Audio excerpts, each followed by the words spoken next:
يا أبا عبد الله يا أبا عبد الله.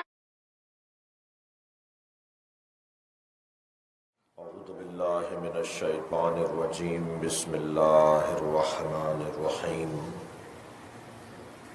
الحمد لله الذي لا يبلغ مدحته القائلون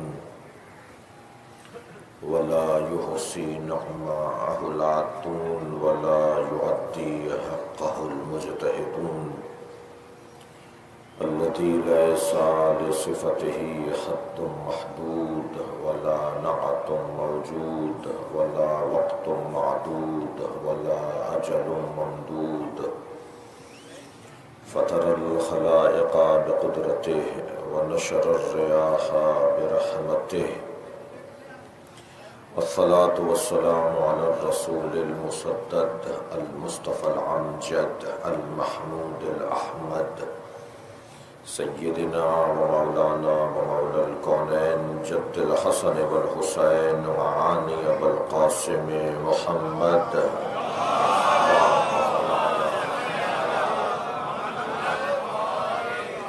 وآله الطيبين الطاهرين المعصومين الذين قال الله إنما يريد الله ليذهب عنكم الرجس أهل البيت ويطهركم تطهيرا.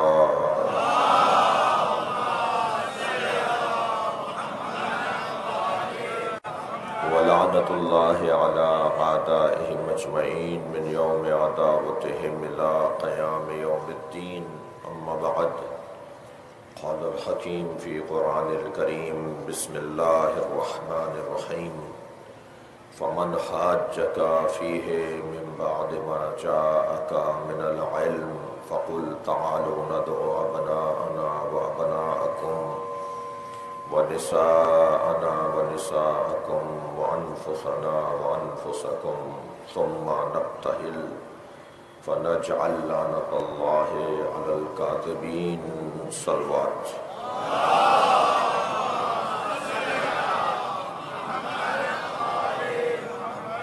سورہ مبارکہ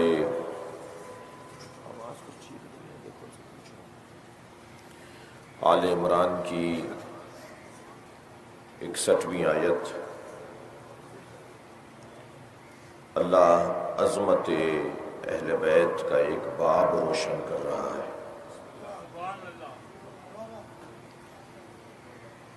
یوں تو قرآن مجید جس کے دل پر اترا ہے، جس گھر میں اترا ہے، انہی کی شان میں اترا ہے.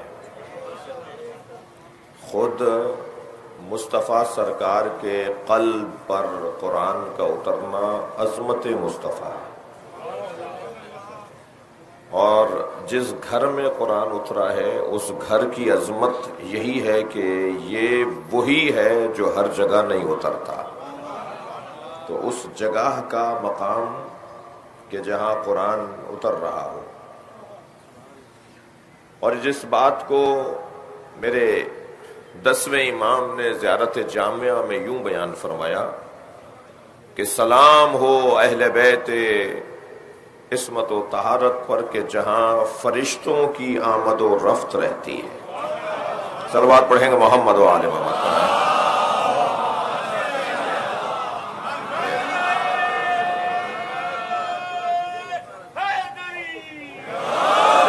کسی چیز کے اترنے کی جگہ کو،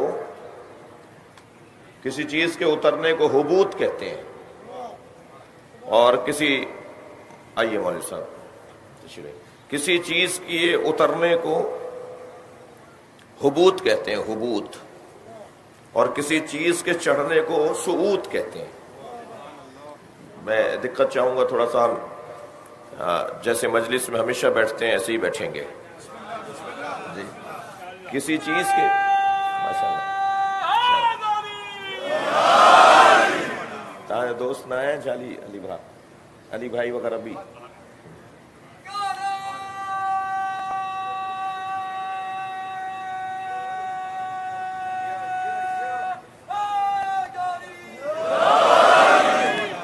ایک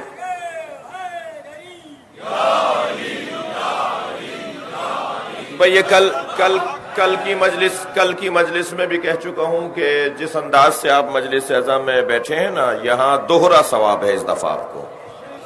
ہر سال مجلس میں بیٹھنے کا ثواب علیحدہ ہے، اور اس موسم کی نامساعدگی کے باوجود پانی میں بیٹھنے کا ثواب دوہرا ہے.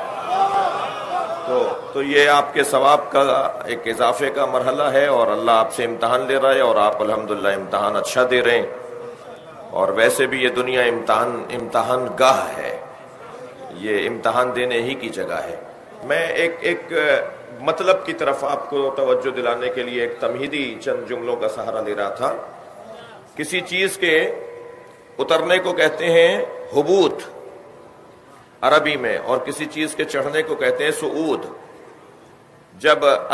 اگر آپ کا اتفاق یقیناً بہت سو کا ہے کہ جب آپ ان عرب ممالک کی کوئی پرواز لیتے ہیں تو جب وہ وہاں سے آپ اتر کے دوسری فلائٹ لے رہے ہوتے ہیں تو وہاں عربی میں بھی اعلان ہو رہا ہوتا ہے حبوط الطائرات. جی طائرہ یعنی یہ جہاز اتر رہا ہے، فلاں ملک کا جہاز اتر رہا ہے. حبوط الطائرات کہتے ہیں یعنی جہازوں کے اترنے کی جگہ، اترنے کا مرحلہ. حبوط یعنی اترنا، اور صعود یعنی چڑھنا.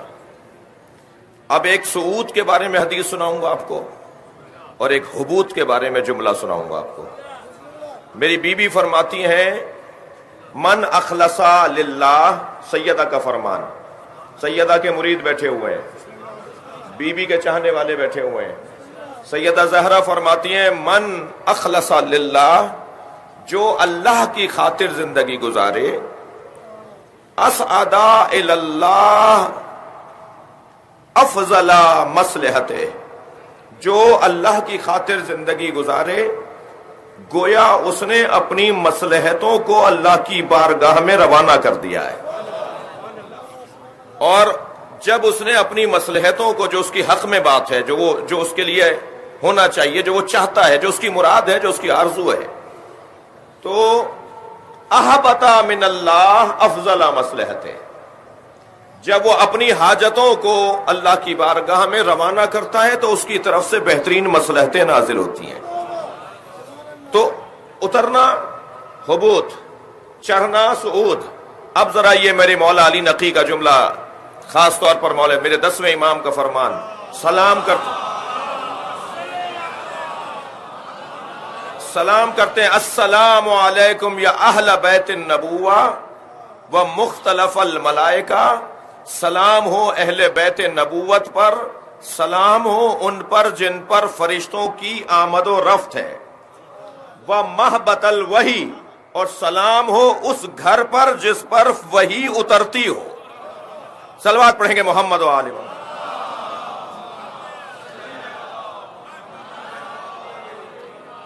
اور یہ ذہن میں رہے کہ ہر سواری ہر جگہ پر نہیں اترتی. کراچی کے روڈوں کی تو میں بات ہی نہیں کروں گا، اگرچہ ذمہ دار ہمارے پی ٹی آئی کے دوست بھی ہیں، اور اب انشاءاللہ امید ہے کہ یہ تینوں تنظیمیں مل کر کراچی کو سنبھال لیں گی. کچھ نشستیں ہونا شروع ہوئی ہیں، اللہ کرے ان کی راہ میں رکاوٹیں نہ آئیں. کراچی کے روڈ پر تو وہ جو چھوٹی مہران گاڑی ہوتی ہے، وہ موٹر سائیکل ہوتی ہے، وہی نہیں چل پا رہی، تو یہاں جہاز کیا اترے گا؟ تو وہ جو جہاز جہاں اترتا ہے نا، اس کو وہ جگہ عام رن وے نہیں ہوتا، وہ عام جگہ، عام سواریوں کی جگہ نہیں ہوتی، بڑے وزنی سواری کو اترنے کی جگہ، اس کو ایئرپورٹ کے لیے وہ جگہ بنائی جاتی ہے. صحیح ہے. تو وہ جہاں پر سنگین سواری اترے، جہاں بھاری سواری اترے، وہ اترنے کی جگہ بھی اتنی ہی سنگین بنائی جاتی ہے، اس کے حساب سے اس کو بنایا جاتا ہے. اب میں آپ کی توجہ چاہوں گا، یہ قرآن اگر پہاڑوں پر اترتا تو ریزہ ریزہ ہو جاتا. یعنی قرآن اگر پہاڑ پر اللہ اتارتا، لو انزلنا ھذا القرآن علی جبل، آیت پڑھ دیتا ہوں، لو انزلنا ھذا القرآن علی جبل، اگر ہم نے اس قرآن کو پہاڑ پر اتارا ہوتا تو لا رأیتہ خاشعا متصدعا من خشیۃ اللہ، تو تم دیکھتے کہ پہاڑ ریزہ ریزہ ہو جاتا، پہاڑ میں طاقت نہیں ہے کہ قرآن کو برداشت کرے. بھئی یہی تو عظمت مصطفیٰ ہے. قرآن پہاڑ پر اترے تو پہاڑ ریزہ ریزہ ہو جائے, یہ قلب مصطفیٰ پر اترتا ہے. اور جس قلب پر قرآن اترے اس قلب کی سنگینی کیا ہوگی. علامہ اقبال روزانہ قرآن کی تلاوت کرتے تھے نماز فجر کے بعد. ان کے ابا ان کے برابر سے گزرے, کہنے لگے بیٹا کیا پڑھ رہے ہو؟ کہنے لگے ابا قرآن پڑھ رہا ہوں. کہا قرآن تو قلب مصطفیٰ پہ اترا ہے, سوائے مصطفیٰ کے اسے کوئی سمجھ نہیں سکتا. کہنے لگے کیا مطلب ہے پھر قرآن نہ پڑھوں؟ کہا نہیں قرآن ضرور پڑھو مگر قلب مصطفیٰ میں جگہ بناؤ. کہنے لگے ابا قلب مصطفیٰ میں جگہ کیسے بنتی ہے؟ فرمانے لگے فاطمہ زہرا کو راضی کرو. صلوات پڑھیں گے عظمت سیدہ پر.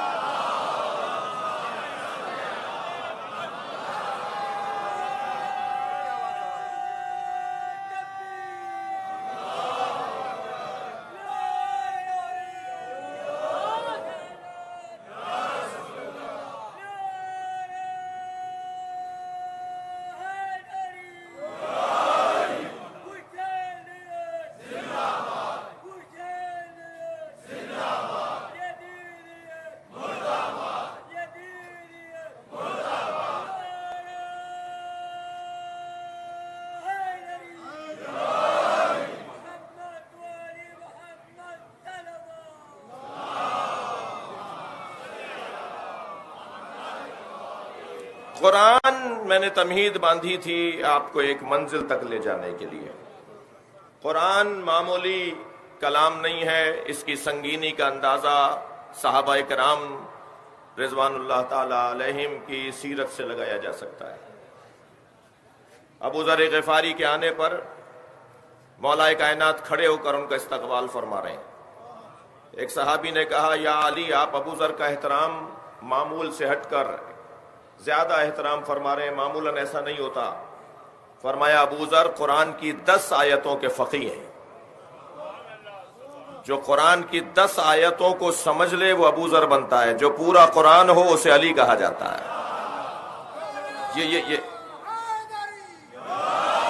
یہ معمولی کلام نہیں ہے. بعض کلام تو ایسے ہیں کہ جنہیں اصحاب رسول فرمایا کرتے تھے کہ اس آیت نے قرآن کی بعض آیات کہ اس آیت نے ہماری کمر توڑ دی, اس آیت نے میری نیندیں اڑا دی, اس آیت کے پڑھنے کے بعد میری یہ کیفیت ہو گئی. ایک صحابی سے پوچھا گیا چند دن پہلے آپ کے بال کالے تھے, آپ کے بال سفید ہو گئے. فرمایا قرآن کی اس آیت نے میرے بال سفید کر دیے. عزیزان گرامی, یہ معمولی کلام نہیں ہے, یہ قیامت تک کے لیے کلام ہے. اچھا قرآن کے پاس وقت بہت کم ہے اور ہدایت کا نظام یہ بہت طویل ہے. 23 برس میں نازل ہوگا مگر قیامت تک کے لیے نازل ہوگا. تو قرآن مجید جتنا جامع کلام اللہ نے نازل کیا اتنا تصور میں نہیں لایا جا سکتا. سرکار 23 برس تک اللہ سے وحی لیتے رہے مگر وحی صرف 23 برس کے لیے نہیں ہے, وحی کا سلسلہ قیامت تک رہے گا. کبھی غور فرمایا یہ قیامت تک وحی کا سلسلہ رہے گا. یہ آیات تو نبی کی زندگی میں نازل ہونا شروع ہوئیں مگر ان آیات کا تعلق نبی کی زندگی سے پہلے کا ہے. ان اللہ و ملائکتہ یصلون علی النبی, کتنی مرتبہ آپ نے اس آیت کو پڑھا ہے, کتنی مشہور آیت ہے. بچہ بچہ اس آیت کو یاد رکھتا ہے کیونکہ درود و سلام والی آیت ہے. اللہ اور ملائکہ نبی پر صلوات بھیجتے ہیں. اے صاحبان ایمان تم بھی نبی پہ صلوات بھی بھیجو, سلام بھی بھیجو. سوال یہ ہے جو میں دیتا چاہ رہا ہوں, سوال یہ ہے کہ اللہ نے یہ کیوں نہیں کہا کہ میں محمد پر صلوات بھیجتا ہوں, میں رسول پر صلوات بھیجتا ہوں؟ اس لیے کہ نبی ہونے سے بڑا اعزاز تو رسالت ہے, نبی ہونے سے بڑا اعزاز تو امامت ہے. ہمارے نبی رسول بھی ہیں, ہمارے نبی امام بھی ہیں. اور پھر تمام تر اعزازات میں بڑا اعزاز آپ کا خاتم الانبیاء ہونا ہے. کیوں نہیں کہا اللہ نے کہ میں اپنے خاتم کے اوپر صلوات بھیجتا ہوں؟ کیوں کہا میں اپنے نبی پر صلوات بھیجتا ہوں؟ میں نے ایک جملہ کہا کہ یہ قیامت تک کے لیے کلام ہے. میں کہتا ہوں صرف قیامت تک کے لیے کلام نہیں ہے, قرآن ہمیں جہاں مستقبل کی طرف لے جاتا ہے وہاں قرآن ہمیں ماضی میں بھی لے جاتا ہے. وہ ماضی جو قرآن کے نازل ہونے سے پہلے کا ماضی ہے. یہ بھی ذہن میں رہے کہ جو قرآن آج ہمارے ہاتھ میں ہے یہ قرآن منزل ہے. یہ الفاظ میں ڈھلا ہوا، الفاظ کے سانچوں میں اترا ہوا کلام الہی ہے. اور لفظ کی محدودیت اہل ادب جانتے ہیں. میں جو کہنا چاہ رہا تھا میں نے ایک لفظ میں بول دیا جبکہ میرا مطلب اس لفظ سے زیادہ وسیع تھا. اہل ادب توجہ کریں. ہم اپنا معافی ضمیر جب بیان کر رہے ہوتے ہیں تو ضروری نہیں ہوتا کہ جو معافی ضمیر ہمارا ہے اس کے لیے ہمیں کوئی لفظ بھی مل جائے. اور بعض اوقات تو ہم اکتا کر الجھ کر کہتے ہیں کہ لفظ نہیں ہے میرے پاس کہنے کو. وہ کیوں کہتے ہیں کہ لفظ نہیں ہے ہمارے پاس کہنے کو؟ اس لیے کہ وہ بات بہت بڑی ہے، اس بات کے لیے لفظ خلق ہی نہیں ہوا ہے. لغت میں ہمیں وہ لفظ ہی نہیں مل رہا کہ جس لفظ میں ہم اپنے معافی ضمیر کو بیان کریں. اب اللہ کا کلام ہے، اللہ مطلق خالق ہے، اللہ مطلق رب ہے، اللہ مطلق جبار قہار ہے، رحیم ہے، غفار ہے، رحمان ہے. جو وجود ہی مطلق ہو اس کا کلام محدود کیسے ہو سکتا ہے؟ دقت چاہوں گا. اب اگر اللہ اپنے کلام کو الفاظ میں ڈھال رہا ہے تو یہ منزل کلام ہے. کتنی دفعہ سنا، کتنی دفعہ بولا آپ نے قرآن نازل ہوا، فلاں آیت فلاں جگہ نازل ہوئی، فلاں سورہ فلاں مرحلے پہ نازل ہوا. تو میں نے ابتدائی کلام میں آپ کو اس لفظ سے آشنا کر دیا تھا اپنے بچوں کو کہ نازل ہونا تو اترنے کو کہتے ہیں. کوئی چیز نازل ہو تو وہ اوپر سے نیچے آ رہی ہوتی ہے. قرآن اللہ کا کلام، اللہ کی مراد نازل ہوئی ہے، اپنی حیثیت سے نیچے آیا ہے. جو اس کی کیفیت ہے، جو اس کا مقام ہے، وہ اس سے نیچے آیا ہے. تو وہ جو نیچے آیا ہے تو یہ جتنے الفاظ میں دم تھا اتنا بیان ہو گیا. اچھا عربی میں ہی کیوں قرآن کو نازل کیا؟ انگریزی میں کیوں نازل نہیں کر دیا؟ سندھی میں نازل کیوں نہیں کر دیا؟ مثال ٹھیک ہے اردو میں نازل کیوں نہیں کر دیا؟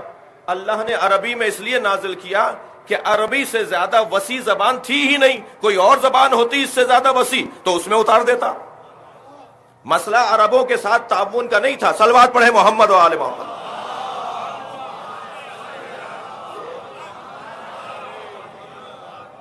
بلکہ مسئلہ یہ تھا کہ عربی زبان سے زیادہ وسیع زبان کوئی تھی ہی نہیں. اب قرآن اتر رہا ہے. کہتا چڑھنا بہت مشکل ہے، اترنا بڑا آسان ہے. جی یہ اتر رہا ہے، قرآن اترا ہے. قرآن ویسا جو اللہ کی مراد ہے ویسا نہیں ہے. تو اب میں کیا کہوں؟ کیا یہ قرآن نہیں؟ یہی قرآن. لیکن اسی قرآن نے ہمیں اس قرآن کا تعارف کروایا. انہو لقرآن کریم فی کتاب مکنون لا یمسہ الا المطہرون. ہاں وہ قرآن جو کتاب مکنون میں ہے، جو لوح محفوظ پہ ہے، جس تک رسائی صرف ان لوگوں کی ہے جو صاحبان طہارت ہیں.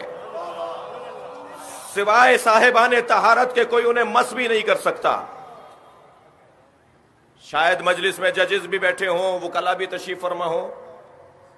کتنا ہوتا ہے عدالتوں کے اندر قرآن اٹھانے والے؟ کیا سارے وہ صاحبان طہارت ہیں؟ کیا قرآن کو بغیر وضو کے مس کرنا حرام ہے؟ تو کیا جو بغیر وضو کے مس کر لیتے ہیں قرآن انہیں جلا ڈالتا ہے؟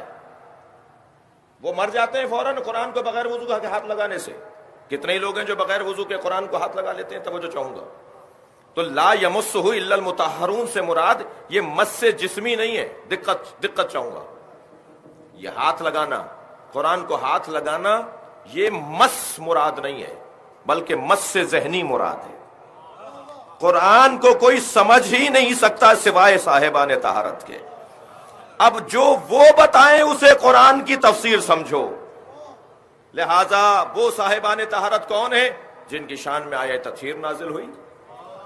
صلوات پڑھیں گے عظمت محمد و آل محمد.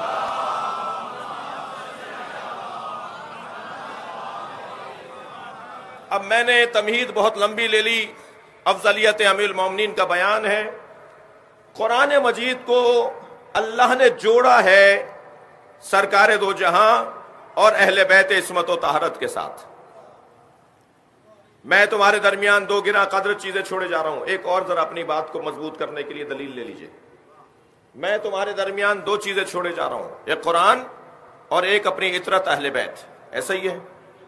تھوڑا سا گردن ہلائیے۔ ایسا ہی ہے، اللہ قرآن اور اہل بیت کو چھوڑ کر گیا ہے۔ اب قرآن کی سورہ زخرف کی 24ویں آیت میں آپ کو سنانا چاہ رہا ہوں، اور وہ یہ ہے کہ قیامت کے دن قال الرسول، سرکار دو جہاں ایک شکوہ کریں گے، ایک شکایت کریں گے۔ نبی مکرم اللہ کی بارگاہ میں ایک شکایت کریں گے۔ وہ شکایت کیا ہے؟ سنیے۔ قال الرسول یا رب انا قومی اتخذوا هذا القرآن مہجورا، سورہ زخرف آیت نمبر 24۔ قیامت میں رسول یہ فرمائیں گے، قال الرسول یا رب، کہیں گے رسول اللہ، اے میرے رب، انا قومی اتخذوا، میری اس قوم نے، میرے کلمہ پڑھنے والوں نے، مسلمانوں نے، اتخذوا ھذا القرآن، اس قرآن کو لے لیا مگر مہجور، اکیلا لیا، علی کے بغیر لیا۔ یہ قرآن پڑھتے ہیں مگر علی کے بغیر پڑھتے ہیں۔ مہجور کہتے ہیں کسی کی تنہائی کو۔ یہ جو میں آیت کی تفسیر کر رہا ہوں یہ کوئی میری عقیدت کا اظہار نہیں ہے، میں احادیث کی روشنی میں آپ کو یہ بتا رہا ہوں۔ مہجور سے مراد کیا ہے؟ قرآن تنہا لے لیا۔ میں نے انہیں کہا تھا قرآن اہل بیت کے ساتھ لینا، میں نے انہیں کہا تھا قرآن بغیر اہل بیت کے سمجھ میں نہیں آئے گا۔ میری امت نے قرآن کو تنہا لے لیا۔ یہ قاریان قرآن بھی بہت اچھے ہیں، یہ حافظان قرآن بھی بہت اچھے ہیں، مگر یہ علی کے چاہنے والے نہیں ہیں۔ اور جو علی کے بغیر اور اہل بیت کے بغیر قرآن کو لیں گے، نبی ان کی شکایت قیامت میں کریں گے۔ حدیث سن لیجئے سرکار کی، ربا قاری القرآن، کتنے ہی قاریان قرآن ہیں، والقرآن یلعنہ، اور قرآن انہی پہ لعنت کر رہا ہوتا ہے۔ صلوات پڑھیں گے محمد و آل محمد۔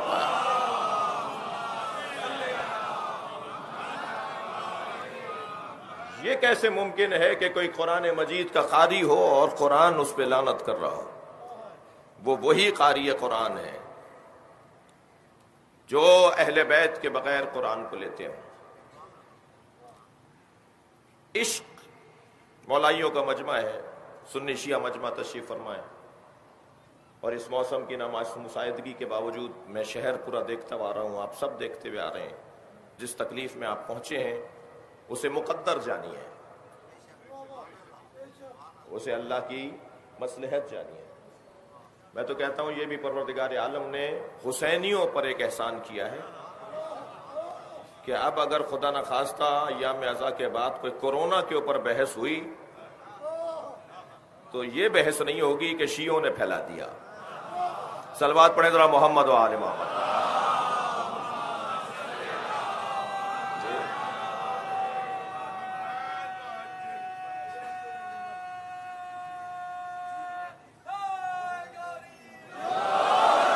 مجلسیں بھی ہو رہی ہیں، اپنی عقیدتوں کا اظہار بھی ہو رہا ہے، اور اجتماع جس انداز سے خوف تھا اور مسئلے تھے وہ سب بھی اللہ سیدھے کروا رہا ہے، اللہ خود ہی ٹھیک کر رہا ہے۔ یہ کہتا ہوں یہ بھی امام حسین کے ذکر کا ایک معجزہ ہے۔ دقت چاہوں گا عزیزان گرامی، بات آگے بڑھا رہا ہوں۔ مولا نبی یہ چاہتے ہیں کہ میری امت بغیر علی کے، افضلیت مولا علی کی بات تھی، میری امت بغیر علی کے زندگی نہ گزارے۔ اور علی اور نبی کا کیا پیار تھا وہ چند مثالوں سے سن لیجئے ذرا۔ پہلی بات تو میں یہ کروں گا کہ کیا ضرورت آ رہی ہے ہر مجلس میں، ہر عشرے میں، ہر جگہ مولا علی ہی کی بات ہو، مولا علی ہی کے بارے میں گفتگو ہو۔ بعض لوگوں کو تو ذرا کچھ مشکل بھی ہو جاتی ہے کہ ان کو کوئی اور مضمون ملتا ہی نہیں ہے، سوائے علی کی بات کے ان کے پاس کوئی بات ہی نہیں ہے۔ ایک صاحب تو کہنے لگے کہ جی آپ جو فضائل پڑھتے ہیں وہ اتفاق ہو گیا تھا، کہنے لگے جی خیبر فتح کی علی نے، اتفاق ہوا علی کے ہاتھوں فتح ہو گیا۔ ہم نے کہا جی خانہ کعبہ میں مولا علی کی ولادت ہوئی، کہنے لگے اتفاق ہو گیا۔ ہم نے کہا جی جنگ احد میں مولا کائنات فاتح رہے، کہنے لگے اتفاقاً ہو گیا۔ ہم نے کہا جی جنگ بدر کے اندر مولا کائنات نے 80 لوگوں کو مارا اور جنگ کو فتح کیا، کہنے لگے اتفاق ہو گیا۔ ہم نے کہا مولا کی شان میں آیت تطہیر نازل ہوئی، کہنے لگے علی نہیں ہوتے تو کوئی اور ہوتا، اتفاق ہو گیا۔ بھائی جو فضیلت ہم نے بیان کی، کہنے لگے اتفاق ہو گیا، اتفاق ہو گیا۔ تو پھر میں نے کہا پھر آپ بھی علی پر اتفاق کر لیجئے۔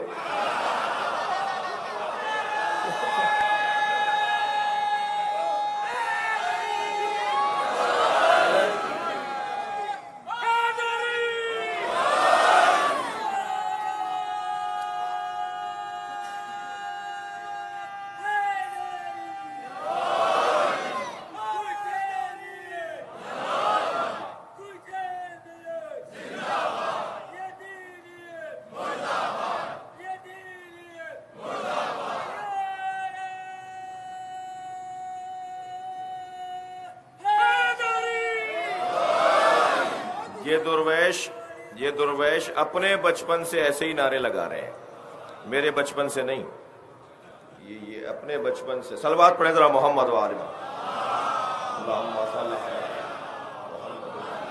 بھائی اس سے بہتر صلوات دیا کر دی ہے، ماشاءاللہ کافی مجمع ہے۔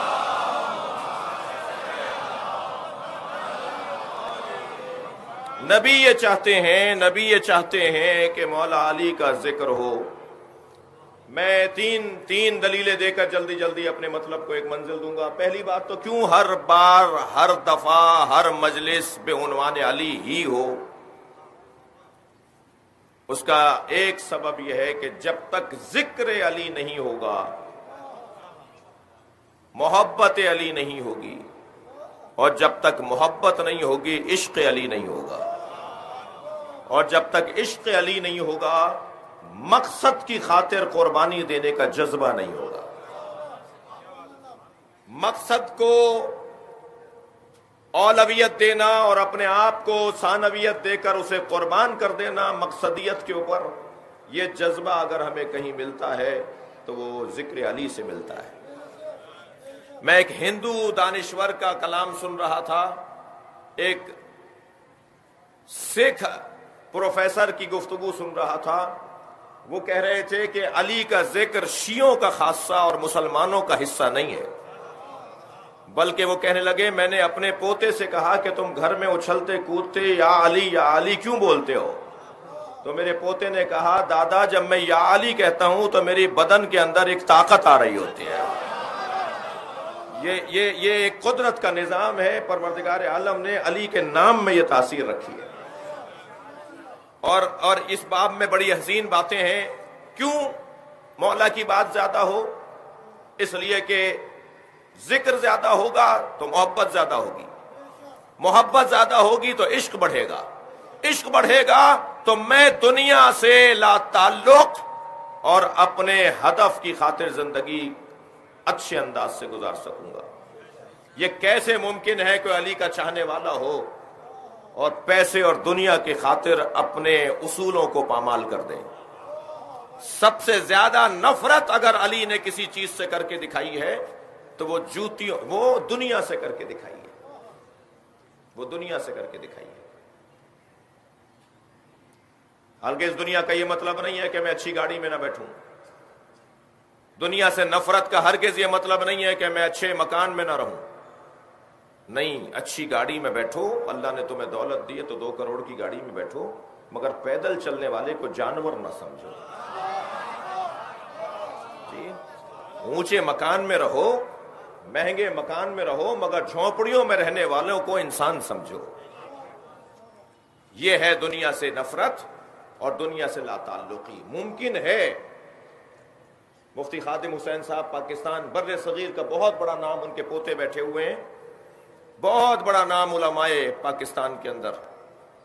دنیا سے نفرت کا ہرگز یہ مطلب نہیں ہے کہ ہم دنیا کی، اللہ نے دنیا مومن کے لیے بنائی ہے بھائی، بس یہی جملہ اگر میں مکمل کر دوں، اللہ نے دنیا مومن کے لیے بنائی ہے، مومن کو دنیا کے لیے نہیں بنایا ہے۔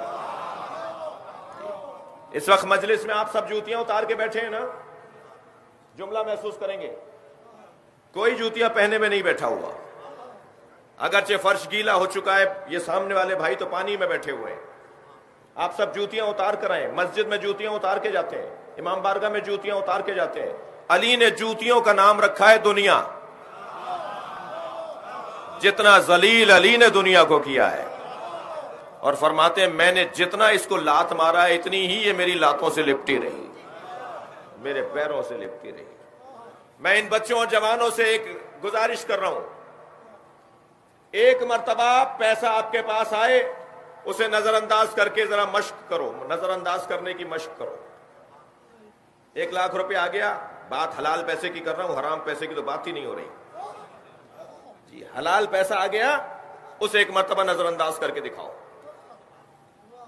دوبارہ 1,00,000 روپے، 1.5 لاکھ، 4 لاکھ، 50,000 کی رقم آئی، علی کے چاہنے والے جوانوں سے بات کر رہا ہوں، دوبارہ 50,000 کی رقم آئی، اسے اگنور کرو، نظر انداز کرو، تو مجھے نہیں چاہیے، حلال پیسہ بھی ہو کو نہیں چاہیے۔ آپ 2-3 مرتبہ پیسے کو نظر انداز کریں، ہاتھ ہی نہیں لگائیں۔ میں ایسے عارفوں کی خدمت میں بھی جا کر جوتیاں سیدھی کرنے کی کوشش کرتا رہا ہوں، اب بھی کبھی جاتا ہوں ایران، عراق، شام، لبنان، بحرین، تو ایسے عرفا موجود ہیں جن کو صرف دیکھنے کے لیے جاتا ہوں۔ پاکستان میں بھی 1-2 لوگ ہیں۔ میں ایک عارف کی خدمت میں گیا، ان کے پاس لوگ طالب علم اپنا ماہانہ وظیفہ لینے آ رہے تھے، تو وہ چھوٹی سی چمٹا انہوں نے رکھا ہوا تھا، شاہ صاحب چمٹی کہہ لیجیے آپ، وہ نوٹ کو چمٹے سے اٹھا کر علیحدہ رکھتے تھے۔ میں نے کہا حضور اس کا فلسفہ کیا ہے؟ کہنے لگے کتنے نفس پرستوں نے اس کو ہاتھ لگایا ہوگا۔ میں ان نوٹوں کو ہاتھ لگاؤں؟ صلوات پڑھیں ذرا محمد و آل محمد۔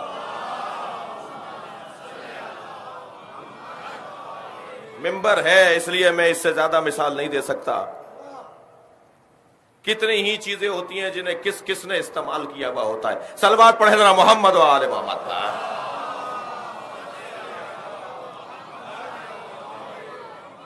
صرف 2 یا 3 مرتبہ علی کے چاہنے والوں سے بات کر رہا ہوں، صرف 2 یا 3 مرتبہ ایک مشق کر کے دیکھ لیجئے، پیسے کو نظر انداز کرنے کی مشق نہیں چاہیے۔ آپ 1,00,000 لوٹائیں گے نا، دوسری مرتبہ 2 لاکھ آئیں گے، 2 لاکھ لوٹائیں گے تیسری مرتبہ 4 لاکھ آئیں گے۔ ممکن ہے کوئی کہے مولانا کیا الٹی سیدھی باتیں کر رہے ہیں، یہ کیا نئی بات آج ممبر سے ہو رہی ہے؟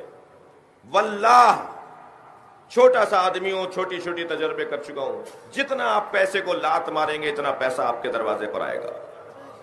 اور یہ پیغام ہے علی بن ابی طالب کا، دنیا کو نظر انداز کر کے دکھاؤ۔ جس علی کی ابا میں اتنے پیوند تھے، تھک کے نہیں سنیے گا، کہ جب درزی کے پاس گئے کہ اس کے اندر ایک اور پیوند لگا دو، تو کہنے لگا یا علی اب اس میں پیوند لگنے کی جگہ نہیں ہے۔ تو مولا نے اسے چھوڑتے ہوئے فرمایا یا اللہ گواہ ہے، اس نے مجھے چھوڑا ہے، میں نے اسے نہیں چھوڑا۔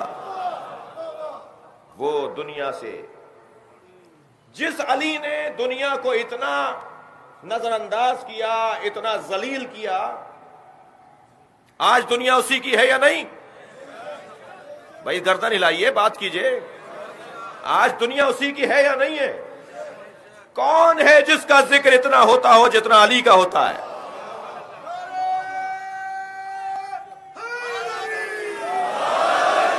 ساری دنیا فخر کرتی ہے علی بن ابی طالب کے اوپر بات کرنے پر۔ آسٹریلیا میں اخلاقیات پر مشتمل ایک مکمل علیحدہ لائبریری ہے، اخلاقی کتابوں پر مشتمل۔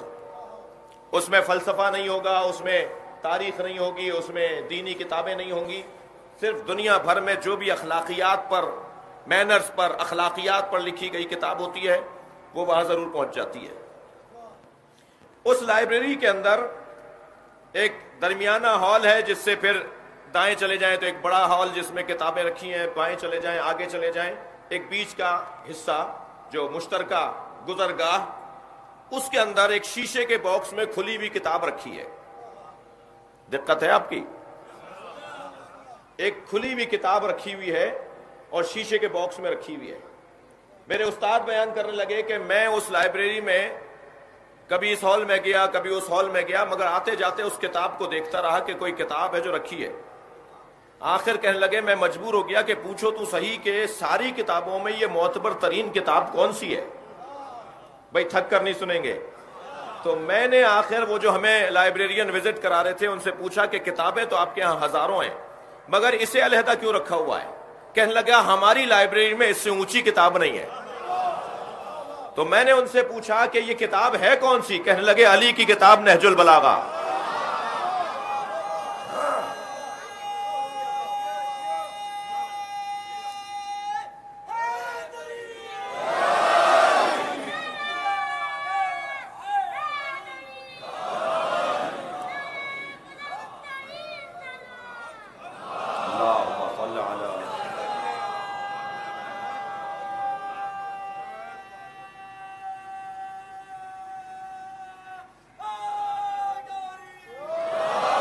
جو میرا اپنا مشاہدہ ہے، مجھے شوق تھا کہ میں لندن جاؤں تو کیمبرج اور آکسفورڈ یونیورسٹیز کو بھی اندر سے جا کے دیکھوں. طالب علم حضرت علامہ عقیل الغروی حفظہ اللہ نے عارضی طالب علمی کا ہمارا کارڈ بنوایا. 1 مہینے کا وہ عارضی کارڈ تھا جو ایک خاص تحقیق کرنے والے طالب علموں کے لیے بنوایا جاتا ہے. تو میں کیمبرج یونیورسٹی میں گیا تو جو اسلامیات کا شعبہ تھا اس میں ہمارا جانا ہوا. پھر اسلامیات کی لائبریری میں جانا ہوا. مسلمانوں کے تمام فرقوں کی، تمام فقہوں کی، تمام مسالک کی وہاں ضروری کتابیں موجود ہیں، اور فقہ جعفریہ اور مذہب تشیع کی بھی ساری ضروری تفسیریں کتابیں وہاں موجود ہیں. لائبریرین ایک خاتون تھی، انگریز خاتون تھیں، وہ ہمیں وزٹ کرا رہی تھیں. ہم نے پھر پوچھا کہ یہاں کیا کیا پڑھایا جا رہا ہے، کیا کیا ہو رہا ہے.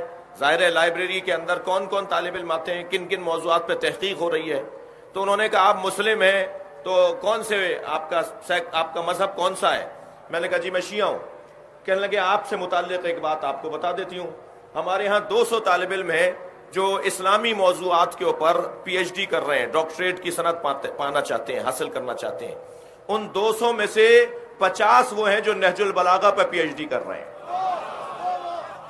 اور آپ کو سن کر یہ خوشی ہوگی کہ وہ 50 کے 50 مسلمان نہیں ہیں. البتہ اس پہ افسوس بھی ہونا چاہیے کہ مسلمان کتنا نہج البلاغہ پہ غور کر رہے ہیں. علی کا ذکر جتنا ہوگا. سورہ کہف کی ایک آیت لے لیجئے، ارشاد ہو رہا ہے اِنَّهُ لَذِكْرٌ لَكَ وَلِقَوْمِكَ سَوْفَ تُسْأَلُونَ. اس آیت کو ذرا ذہن میں بٹھائیے، ترجمہ سنیے. اِنَّهُ لَذِكْرٌ، اے میرے حبیب یہ ذکر ہے، لَكَ آپ کے لیے اور آپ کی قوم کے لیے، اور بہت جلد اس ذکر کے بارے میں ان سے پوچھا جائے گا. جب میرے معصوم امام سے پوچھا گیا وہ ذکر کون سا ہے جو امت مصطفیٰ کے لیے اللہ نے نازل کیا، فرمایا ہمارے جد علی کا ذکر. یہ ذکر نبی چاہتے ہیں کہ علی کی بات زیادہ ہو. زینوا مجالسکم بذکر علی بن ابی طالب. یہ مسلم حدیث میرے ایک بہت معتبر محترم مجھ سے پیار کرنے والے ایک مفتی ہیں لاہور کے، نام لینے سے گریز کر رہا ہوں. انہوں نے اپنے مدرسے کا نام تبدیل کر کے مولا علی کے نام پہ مدرسے کا نام رکھ دیا. انہوں نے ایک بہت ضخیم کتاب لکھی ہے فضائل مولا علی کے باب میں. ان سے پوچھا گیا یہ کیا ہوا، آپ نے مدرسے کا نام کیوں بدل دیا؟ کہنے لگے 20 سال سے میں جمعے کا خطبہ دے رہا ہوں. ایک نمازی ایک دن میرے پاس آیا، کہنے لگا مولانا کیا یہ حدیث سرکار کی ہے اور اس حدیث کی سند مکمل ہے کہ سرکار دو جہاں نے فرمایا زینوا مجالسکم بذکر علی بن ابی طالب، اپنی مجلسوں کو علی کے ذکر سے زینت دیا کرو. مفتی صاحب فرمانے لگے میں نے بے ساختہ کہا میں حدیث کا عالم ہوں، یہ حدیث صحیح سند ہے، نبی نے یہ فرمایا ہے کہ اپنی مجلسوں کو علی کے ذکر سے زینت دیا کرو. حدیث صحیح ہے، تم صحیح کہہ رہے ہو، میں تصدیق کرتا ہوں یہ حدیث صحیح ہے.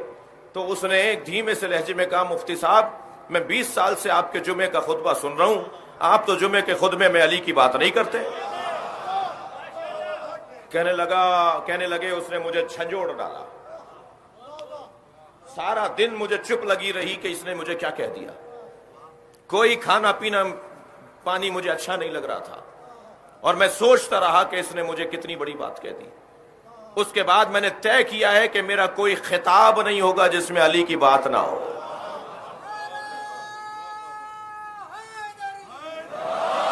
اور پھر میں نے علی کے فضائل میں یہ کتاب لکھی اور اپنے مدرسے کا نام بھی تبدیل کر دیا.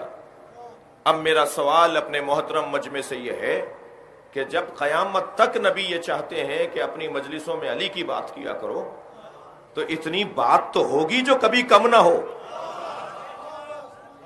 علی نے اتنی باتیں تو کی ہوں گی نا, اتنا پیغام تو ہوگا نا علی کے بارے میں. صلوات پڑھے محمد و آل محمد پر.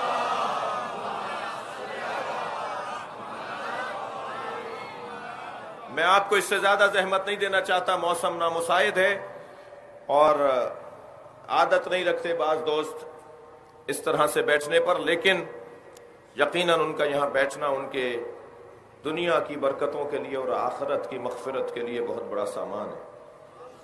ایک سبب, تھوڑی سی تسلی دیجئے, 5 منٹ فضائل اور پڑھ لوں. ایک سبب مولا علی کی بات کرنے کا یہ ہے کہ علی کی جتنی بات کی جائے گی اتنا ہی علی ابن ابی طالب کی محبت میں اضافہ ہوگا, عشق علی میں اضافہ ہوگا اور علی کے مریدوں میں اور علی کے پیروکاروں میں اضافہ ہوگا. دوسرا سبب کیا ہے وہ سن لیجئے. دوسرا سبب یہ ہے کہ ہم ہیں امام مہدی کے زمانے کے لوگ.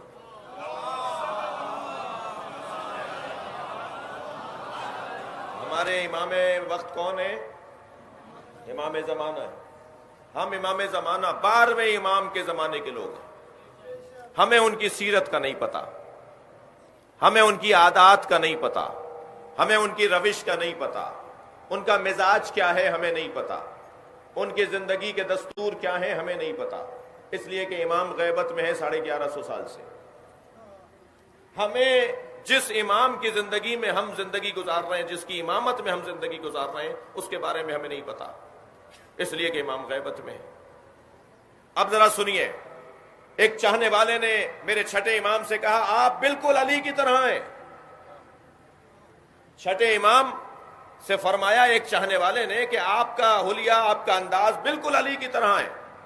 تو ہاتھ پکڑ کے فرمایا خبردار مجھے علی کی طرح نہیں کہنا, ہم تمام ائمہ اہل بیت میں علی کی طرح ہمارا مہدی ہے بس.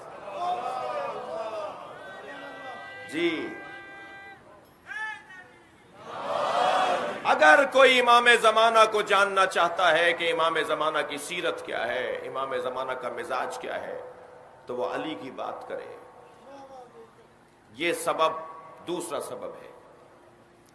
اور تیسرا سبب یہ ذکر جو آج مائک پر میں کر رہا ہوں, آپ بڑے آرام سے نعرہ لگا رہے ہیں, آپ بڑے اہتمام کے ساتھ مجلس عزا میں شریک ہو رہے ہیں.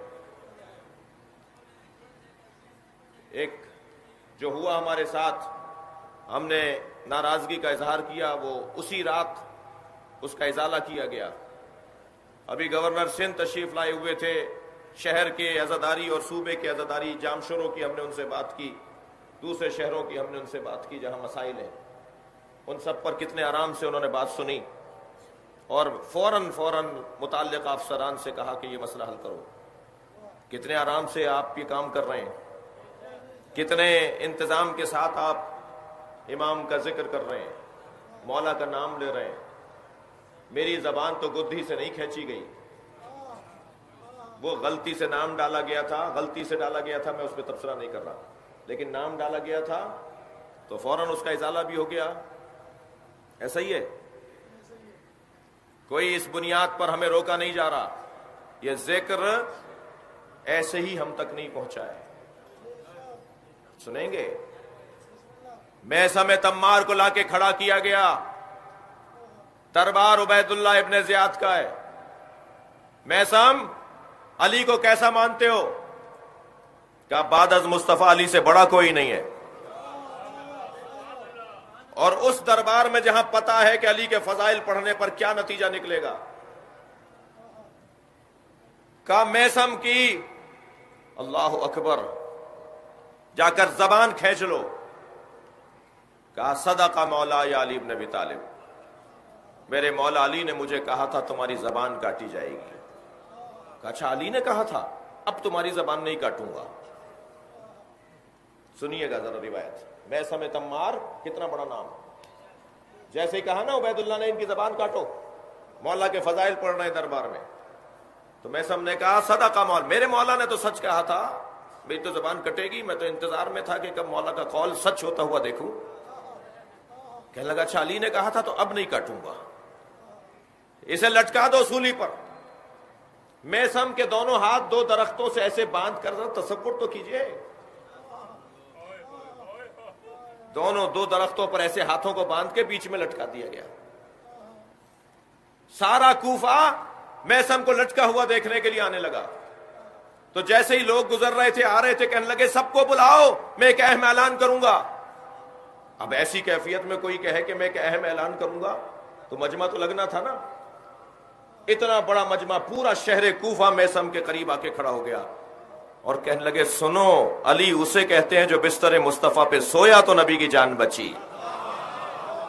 آپ یقین جانیے، روایت کہتی ہے سارے دن میثم تمار اسی حالت میں علی کے فضائل پڑھتے رہے. یہ خبر پہنچی عبید اللہ ابن زیاد تک. اس وقت وہ شراب پی چکا تھا، اس کی حالت اچھی نہیں تھی. کسی نے کہا یہ ہو رہا ہے، پورا شہر لوٹ جائے گا، یہ سارا شہر تیرے دربار کو آ کے الٹ دے گا. کہنے لگا زبان کاٹو.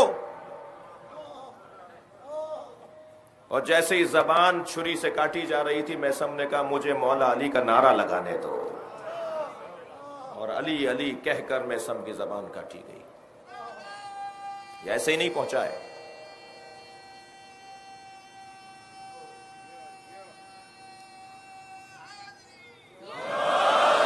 یہ ذکر بڑی مشکلوں کے بعد ہم تک پہنچا ہے. بس عزیزو، وقت زیادہ ہو گیا اور آپ مسلسل عبادت میں مصروف ہیں، بات آگے بڑھے گی. یہ ذکر بڑی مشکلوں سے ہم تک پہنچا ہے.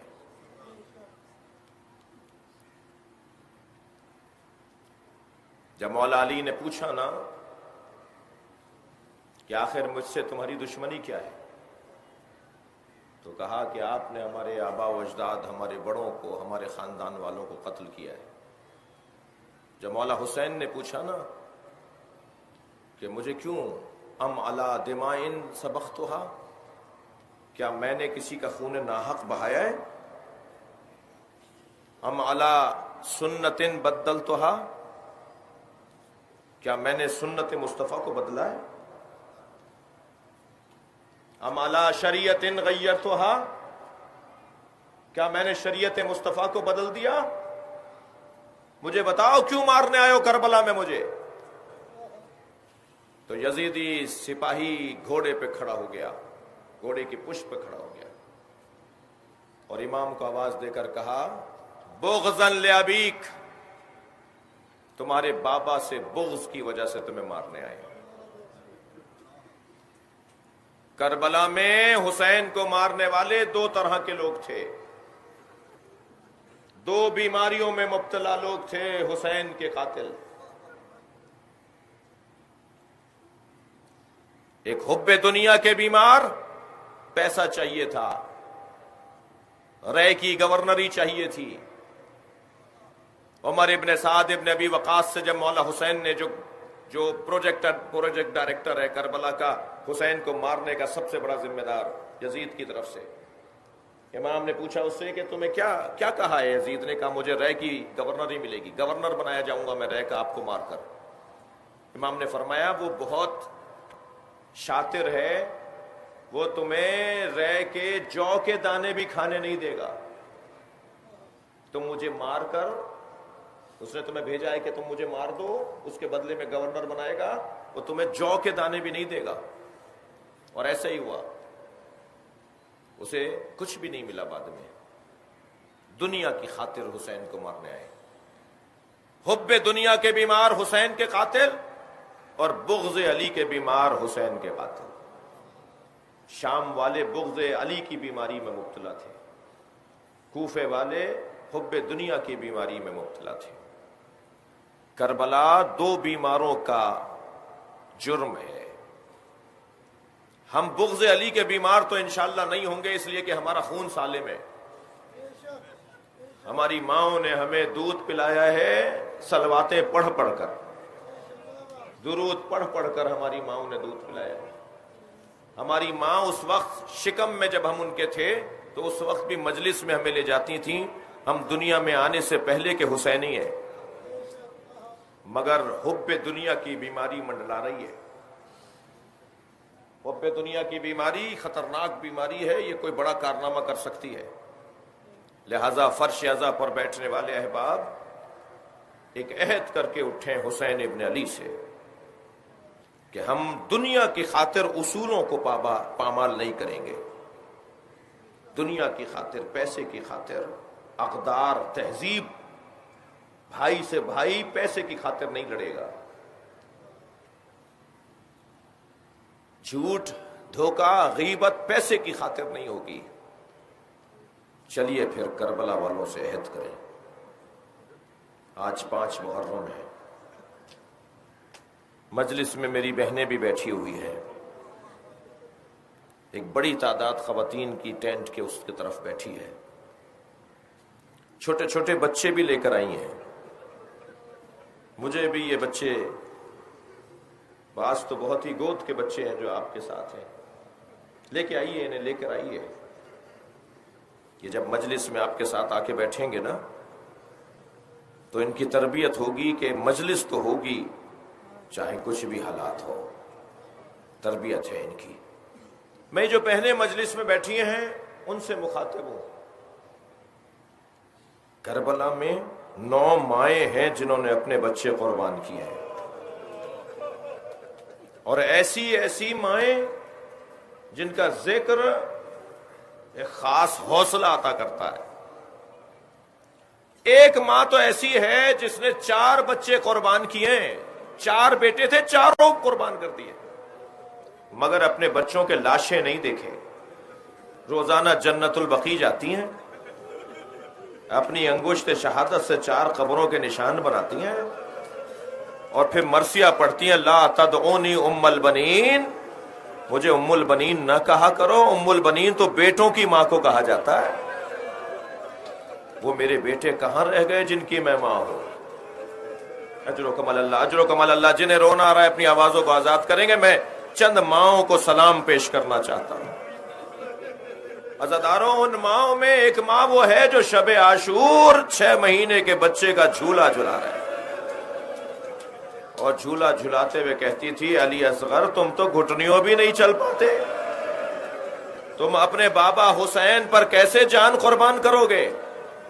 حسین مولا اس خیمے کے برابر سے گزرتے ہوئے جناب رباب کا یہ جملہ سن رہے تھے کہ امام کی آنکھوں میں آنسو آ گئے۔ فرمایا، رباب تیرا بچہ تو گھٹنیوں بھی نہیں چلتا مگر شہیدوں میں سب سے آگے نظر آئے گا۔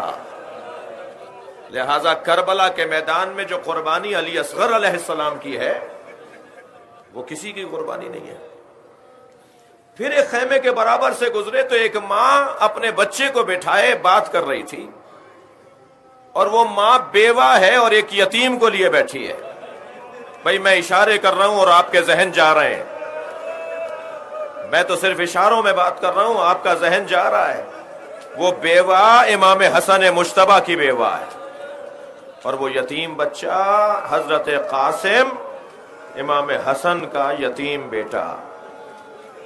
اور وہ یہ کہہ رہی تھی، اے میرے قاسم بیٹا، اگر کل قربانی میں کوتاہی کی تو لوگ کہیں گے کہ ماں غیر خاندان کی تھی، ماں سیدانی نہیں تھی، تربیت پہ فرق آ گیا۔ بیٹا مجھے شرمندہ نہ کر دینا، اپنے چچا پر اپنی جان قربان کر دینا۔ ایسے سجا رہی ہیں اپنے بچوں کو یہ مائیں۔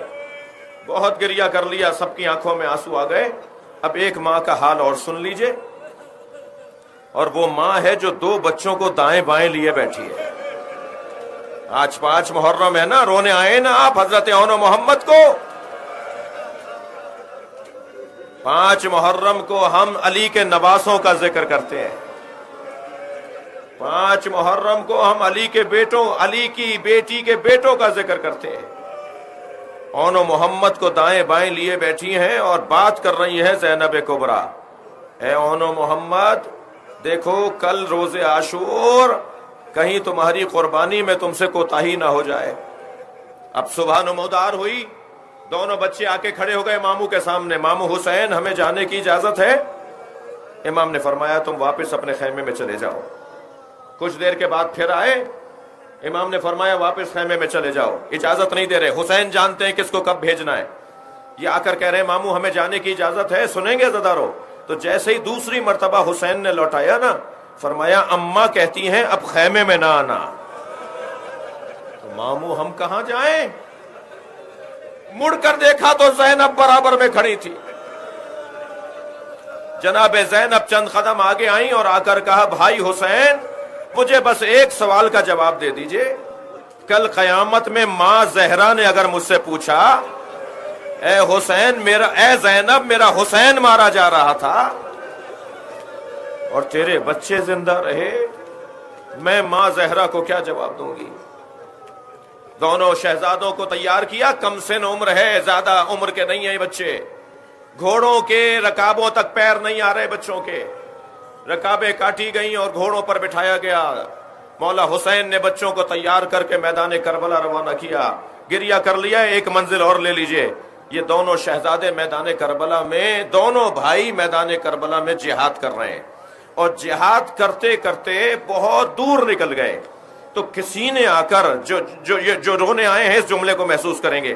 کسی نے آ کر جناب زینب کو بتایا کہ اون و محمد نہر کے قریب چلے گئے ہیں، فرات کے قریب چلے گئے ہیں. تو جتنی مضطرب جناب زینب اب نظر آئیں اس سے پہلے نہیں تھی. فوراً آواز دے کر کہا اماں فضہ ذرا عباس کو بلاؤ. جناب عباس آئے. کہ عباس گھوڑے پر بیٹھ کر میدان چلے جاؤ اور اون و محمد کو اتنی آواز لگا کر کہہ دو، یہ آواز لگا کر کہہ دو کہ یاد رہے حسین پیاسے ہیں، کہیں تم پانی کو دیکھ کر پانی نہ پی لو. اللہ اکبر. حضرت عباس گھوڑے پر بیٹھ کر روانہ ہوئے. آواز دی ہے اون و محمد تمہاری ماں پریشان ہے، خبردار پانی نہ پی لینا. دونوں شہزادوں نے وہیں سے آواز لگائی ماموں ہمیں یاد ہے ہمارے ماموں پیاسے ہیں. اور ایک ایسا وقت آیا دونوں شہزادے زخموں پر زخم لگتے رہے اور گھوڑوں پر ڈگمگانے لگے. اور دونوں بچے جب گرے ہیں تو سلام آخر کا ماموں حسین سلام. امام وہاں سے چلے، حضرت عباس وہاں سے چلے، حضرت علی اکبر وہاں سے چلے اور دونوں شہزادوں کے لاشوں پر پہنچے، میتیں اٹھا کر لائے. اور عزادارو عجیب منظر ہے، جب بھی کسی شہید کا لاشا آتا تھا نا، قاسم کا لاشا آیا، جناب عباس کا لاشا آیا، جب بھی کسی شہید کا لاشا آتا تھا متعلقہ بی بی ضرور آ کے کھڑی ہو جاتی تھی. یہ عجیب دو لاشیں ہیں کہ ان کی ماں نظر نہیں آ رہی. جب امام حسین نے پوچھا زینب کہاں ہیں؟ اون و محمد کے لاشیں لے کر آئے ہیں. ابھی اون میں دم تھا، حضرت اون میں ابھی سانس باقی تھا اور جناب زینب نظر نہیں آ رہی تھی. امام نے فرمایا زینب بہن کہاں ہے؟ میں ان کے بچوں کے لاشیں لایا ہوں. تو کسی نے بتایا زینب سجدے کی حالت میں ہے. اور جب جا کر دیکھا تو زینب کہہ رہی تھی شکرن شکرا، یا اللہ تیرا شکر ہے تو نے میری قربانی قبول کر لی. زینب کا سجدہ مکمل ہوا. بس آخری جملہ سنیے. زینب کا سجدہ مکمل ہوا، میری بی بی کو بلایا گیا. امام نے فرمایا ہے میری بہن ابھی اون میں دم ہے، یہ جب آنکھ کھولتا ہے تمہارا پوچھتا ہے، جب اسے ہوش آتا ہے پوچھتا ہے میری اماں کہاں ہے. جناب زینب آگے بڑھی، بچے کے سر کو اپنی گود میں لے لیا. ماں کی گودی کی گرمی پا کر جناب اون نے آنکھیں کھول دیں. آنکھیں کھول کر ماں کے چہرے کی زیارت کی اور دو جملے کہے جس میں مجلس مکمل کر رہا ہوں. پہلا جملہ تو یہ کہا حل وفیت امی، اماں کیا ہم نے وفاداری کا حق ادا کر دیا؟ اماں آپ ہم سے راضی ہو گئی ہو؟ اور دوسرا جملہ یہ کہا اماں جب مدینے واپس جائیے گا تو بابا عبداللہ کو سلام کہہ دیجئے گا. ہم نے پیاسی شہادت قبول کر لی، ہم نے حسین کے اوپر جان قربان. الا لعنت اللہ علی قوم الظالمین فسیعلم الذین ظلموا